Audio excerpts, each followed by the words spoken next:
Bonjour à tous et bienvenue dans cette nouvelle vidéo où je vais vous parler de la transformation physique d'Audric. Je pense que c'est même plus qu'une transformation physique, c'est vraiment une redescence où en 513 jours exactement, il a changé radicalement son physique avec un physique assez moyen, pas du tout musclé, plutôt gras, un physique qui sort, on va dire, de la norme. Voilà. Et je vais vous expliquer exactement la stratégie qu'on a mis en place, que tu pourras utiliser dans ta propre transformation physique. Mais avant, je vais me présenter. Je m'appelle Ronan, je suis coach en ligne maintenant depuis 2 ans. J'ai aidé une dizaine de personnes à transformer leur physique, à transformer leur mental, leur relation avec le sport.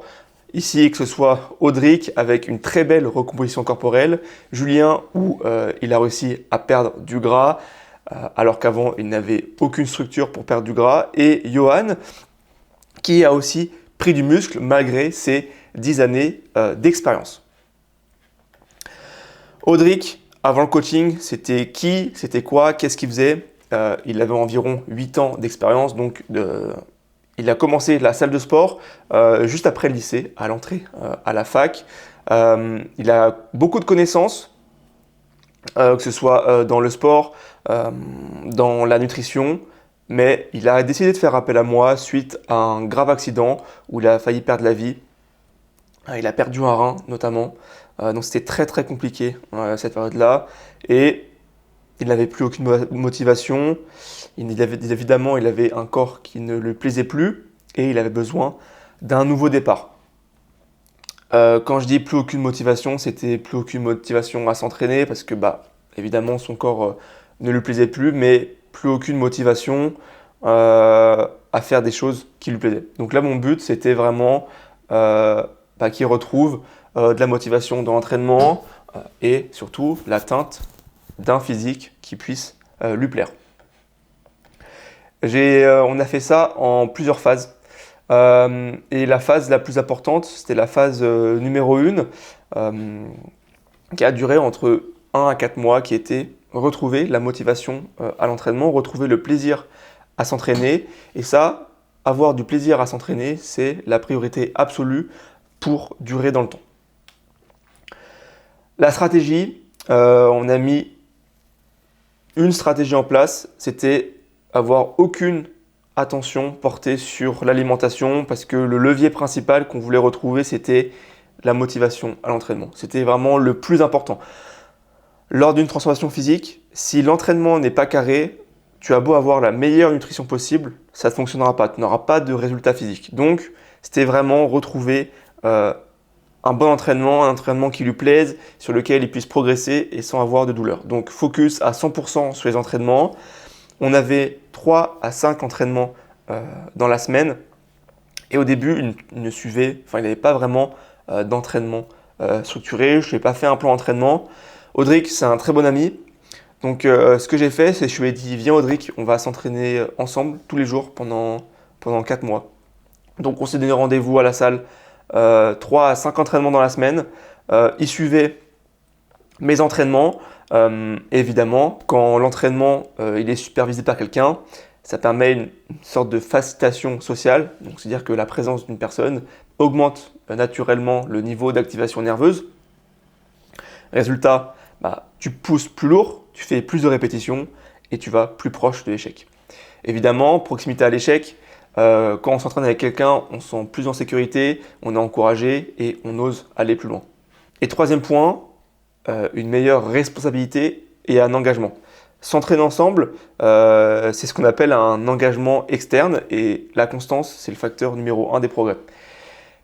Quand on sait que quelqu'un nous attend à la salle de sport, on a tendance à moins rater de séances, on s'écoute un peu moins et on respecte plus le programme parce que on sait que on a donné et on s'est engagé à s'entraîner avec quelqu'un tous les jours. Et donc ça, être engagé et avoir de la responsabilité, c'est le facteur numéro 1 dans les progrès physiques. Aussi, surtout, c'est que moi, je revenais du Canada et j'avais une nouvelle approche dans l'entraînement qui était d'avoir assez peu de séries par exercice, entre 2 à 3 séries par exercice, et une recherche constante de l'intensité maximale. Ce qu'on voulait, c'était atteindre l'échec quasiment sur tout l'exercice avec assez peu de séries, parce qu'on voulait mettre la priorité sur la qualité plutôt qu'à la quantité. Et surtout, mettre la priorité à la qualité, ça permet d'avoir des séries qui sont très effectives, d'avoir une très bonne technique d'exécution. Et pour Audric, c'était le cas, c'est qu'il fallait qu'on retrouve une bonne technique pour qu'il puisse recruter les bons groupes musculaires. D'où le fait d'avoir assez peu de séries par exercice et d'avoir une très grosse qualité de travail. Et évidemment, avec cette phase-là, au bout de 4 mois d'entraînement ensemble, il a enfin repris du plaisir à s'entraîner et c'est à ce moment-là que j'ai décidé qu'il était temps qu'il ait une programmation qui soit adaptée à ses objectifs. D'où la phase numéro 2. La phase numéro 2, c'est une programmation personnalisée, adaptée aux besoins spécifiques d'Audric. Et la stratégie était la suivante. On le sait, moi je le sais, Audric le sait, c'est qu'il a une très grosse facilité à prendre des pecs. En faisant uniquement 6 séries pour les pecs dans la semaine, il prenait des pecs. Donc ce qu'on voulait, c'était réduire ce volume sur les pecs en augmentant le volume sur d'autres groupes musculaires, d'autres points faibles, qui étaient ici le volume sur les épaules et les bras. Mais ce serait trop beau, c'est que Audric, il a quelques douleurs et depuis le début en musculation, il s'est toujours plaint d'avoir quelques douleurs aux genoux, aux hanches ou aux épaules. Donc on a dû s'adapter, adapter le programme, adapter le choix des exercices, adapter la fourchette de répétition à ces douleurs. Et aussi, il a repris le travail et notre objectif c'était qu'il s'entraîne 4 fois maximum dans la semaine avec environ 1h15, 1h30 de séance maximum. Avance dans la bonne direction, on a fait un bilan hebdomadaire pour faire le point ensemble. Là, c'est un petit peu la répartition de le volume d'entraînement sur tous ces groupes musculaires. Donc, on va dire que c'est un volume assez faible, surtout au début parce que il avait de nouveaux exercices, c'était du coup une nouvelle méthode de travail. Et ce qu'on voulait, c'était qu'il puisse s'adapter à son nouvel entraînement et qu'au fur et à mesure des bilans hebdomadaires, qu'on augmente le volume sur certains groupes musculaires et qu'on les baisse. Évidemment, en prenant en compte aussi ces douleurs au niveau de ces articulations. Donc, un volume assez bas, mais largement suffisant pour qu'il puisse progresser. Donc, beaucoup de séries, entre guillemets, sur le deltoïde latéral. Au début 9, qu'on a augmenté après à 15. 7 séries au début pour les pecs qu'on a diminué à 4. Et plus de volume sur le dos, donc que ce soit pour le haut du dos, pour le grand dorsal. Bon, on a parlé d'entraînement, maintenant place à la nutrition. Pareil, sur la nutrition, on avait 2 phases. La première phase, c'était d'avoir une approche assez prudente et progressive sur sa nutrition, parce que comme je vous l'ai dit au début, il a perdu un rein, il avait des insuffisances rénales, donc il fallait qu'on fasse attention à son total calorique, mais aussi à son besoin en protéines pour pas qu'il soit trop élevé dans la journée. Donc ça, ce qu'on a fait, c'est qu'on a fait une évaluation sur un mois. Et la stratégie était la suivante, un comptage des calories.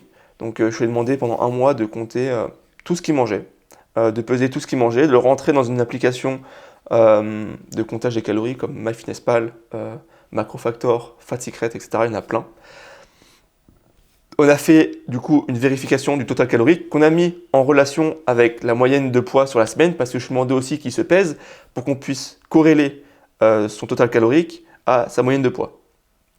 Comme ça, sur un mois, on avait 8 moyennes, 4 moyennes par semaine, enfin une moyenne par semaine du total calorique, une moyenne par semaine du poids. Et en faisant cette moyenne, on pouvait se rendre compte s'il mangeait en maintenance calorique, en déficit ou en surplus. Et évidemment, ça permettait aussi de contrôler les protéines pour ne pas avoir trop de protéines dans son cas. Attention, avoir trop de protéines, c'était uniquement dans le cas d'Audric. Si tu n'as pas de problème au niveau des reins, pas besoin de faire attention à tes protéines. Et ensuite, la phase numéro 2, c'était une phase d'optimisation où on a créé un léger déficit calorique. parce que ce qu'on voulait, c'était enlever le gras qu'il avait, en tout cas enlever un maximum de gras, tout en prenant du muscle. Donc la création du léger déficit calorique s'est fait via l'alimentation, mais aussi via l'augmentation du nombre de pas en moyenne dans la semaine. Il passait de 8000 à 12 à 15 000 pas parce qu'il avait repris le travail et donc il était plus en mouvement. Donc c'était facile pour lui de faire 12 à 15 000 pas par jour. Au niveau de l'alimentation, la stratégie était la suivante. On a arrêté de compter les calories parce que Audric, ça fait 8 ans qu'il s'entraîne et il a déjà compté les calories pendant longtemps. Donc ce qu'on a fait, c'est que vu qu'il mangeait, et on s'est rendu compte qu'il mangeait exactement tous les jours la même chose, ce qu'on a fait, c'est qu'on a dit, ok, on va pas compter les calories, on va juste enlever un petit peu de portions d'aliments par-ci par-là. Donc c'est pour ça qu'on a mis en place des meal prep, parce qu'il mangeait exactement la même chose. Donc on s'est dit, le dimanche et le mercredi, il va préparer le repas pour toute la semaine, et on a enlevé des quantités d'aliments sur chaque repas. Mais la stratégie aussi, c'était d'optimiser les repas pré- et post-entraînement. Pourquoi? Parce que comme il avait assez peu de protéines dans la journée, il fallait qu'on optimise un petit peu sa fenêtre anabolique, on va dire. Et qu'on optimise ses repas autour de l'entraînement. Donc on a mis plus de glucides autour de l'entraînement et surtout sur les 2 repas post-entraînement, on avait un peu plus de protéines. Que ce soit des protéines animales, mais aussi des protéines végétales. D'accord? Que ce soit des pois, du riz, des protéines de riz, des œufs, du lait, etc. Et c'est ce qui nous a fait passer en 513 jours de ce physique-là à ce physique-là totalement métamorphosé. Audric, il a arrêté de le suivre avec moi, mais il continue toujours à s'entraîner correctement. Et là, on est le 17 décembre. Et le 17 décembre, et au début de l'année 2026, il va refaire une mini-cut et il va prendre exactement la stratégie qu'on a mise en place et il va l'appliquer. Pourquoi? Parce que il a beaucoup d'expérience, il sait quoi faire et il sait qu'il peut me poser des questions et que je peux le superviser dans son atteinte de perte de poids. Donc je résume, les piliers du succès de sa recomposition corporelle, c'était prendre du plaisir, avoir beaucoup d'intensité et assez peu de volume, qualité supérieure à la quantité, avoir une approche personnalisée avec Audric via les bilans qu'il me faisait toutes les semaines et on adaptait les entraînements, la nutrition en fonction des problématiques qu'il a eues pendant la semaine. Une nutrition adaptée, évidemment, en ayant des insuffisances rénales, on ne peut pas manger autant de protéines qu'on voudrait et surtout, il était à l'écoute de son corps. Okay, donc, on a eu 5 phases. Premier mois, des premiers mois, une phase de motivation, donc reprendre du plaisir à s'entraîner, une phase d'optimisation avec un programme personnalisé et une nutrition personnalisée. Et enfin, au bout de 513 jours, il a réussi sa transformation complète, il a atteint ses objectifs et surtout, il les a dépassés. Il ne pensait pas en attendre et en avoir autant. Donc voilà, ça c'est l'histoire d'Audric et sa transformation en 513 jours. Et si je vous ai partagé cette histoire aujourd'hui, c'est parce que je veux que vous compreniez une chose, c'est que vous aussi, toi aussi, tu peux réussir ta transformation, quelle que soit ta situation de départ. Que tu sors d'un accident comme Audric, que tu aies perdu ta motivation ou que tu saches simplement pas par où commencer, il y a toujours un chemin, il y a toujours une solution. Si tu veux qu'on discute des solutions, c'est possible. Pour ça, j'offre une consultation offerte. Le lien sera dans la description. On analysera tes problématiques, on analysera ta stratégie. Je parlerai évidemment de mon coaching. Et si tu ne veux pas prendre de coaching parce que c'est pas ton plan, en tout cas, tu repars avec un plan d'action précis. Tu as pris beaucoup de valeur et tu sauras quoi faire, à quel moment et comment. Pour ça, le premier lien pour réserver l'appel est dans la description. Tu choisis ton créneau et on parlera de tes objectifs. Mais si tu souhaites qu'on parle de tes objectifs par message, tu peux totalement m'envoyer un message sur Instagram et ce serait avec un plaisir qu'on parlerait ensemble de tes objectifs. C'était Ronan, à plus tard.